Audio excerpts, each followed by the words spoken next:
I'm not sure what is actually the role of the media in our globalizing world. Our media seems to specialize in ignoring the globalizing world. We don't even know what is happening in our immediate neighborhood. I think it would be easy to put a challenge out and ask, who knows who is the Prime Minister of Nepal? I have to confess I don't know. But it is that kind of information which is not available. I'm sure even fewer people know who is the Prime Minister of Bhutan. And what do we know of the internal situation in countries that matter enormously to us, like Pakistan, Bangladesh, Sri Lanka? There's a major election coming up in Sri Lanka on the 8th of January. And yet, is our media covering anything that is happening there? As far as Pakistan is concerned, there is prejudice aplenty, but very little effort to learn about what is happening inside that country. All that seems to interest our media about Pakistan is if there's any indication of disturbance of the equilibrium.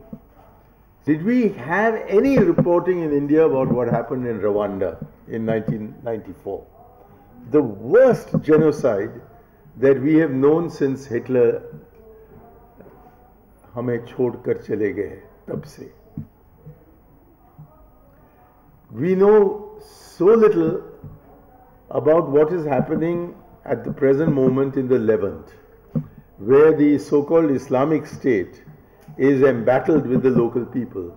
Yes, we are interested in the 40 Indian laborers whom we have not been able to trace so far, where at least one eyewitness claims that they've been shot dead, and other eyewitnesses say that on the contrary, they were not shot dead there, and they are still somewhere, although they can't tell where exactly.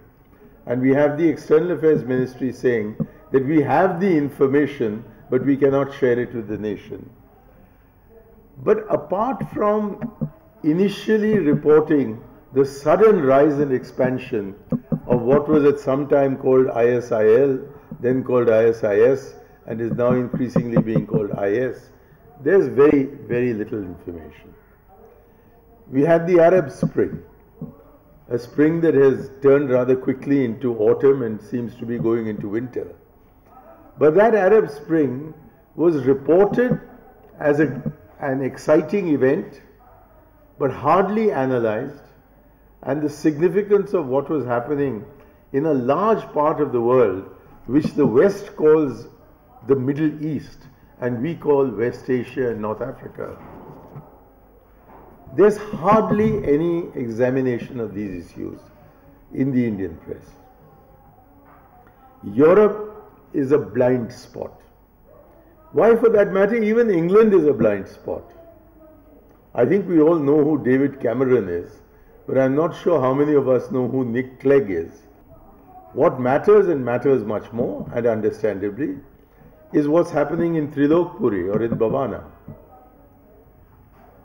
Indeed, if you go to Tamil Nadu, you'll find they don't report anything about Trilokpuri and Bhavana. Just as we report in Delhi almost nothing about what happens in Tiruchirappalli or in Tanjavur. So our world is getting narrower and narrower, or the world of the Indian media is getting narrower and narrower, even as the world at large is getting more and more global. Indeed, when one looks at one's newspapers and journals, one finds that it is almost like a neighborhood gazette, that there will be pages and pages, and now indeed additional supplements that deal with Delhi, because we live in Delhi. But that supplement is not provided with the newspaper in Mumbai, because they have a Mumbai news line or a Chennai news line. And so a lot of the space is taken up with very, very localized information.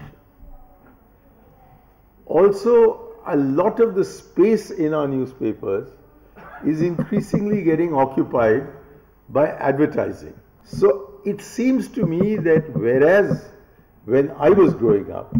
And I remember I got very, very excited about newspapers and politics when at the age of 15 the Suez Canal was nationalized. When the Suez Canal was nationalized, India was playing a major role in that. So if the globalizing world, which is largely an economic concept, is not impacting on us as much as people pretend it is, it's hardly surprising that our media doesn't take the interest in the rest of the world that it seems to be taking in neighborhood affairs.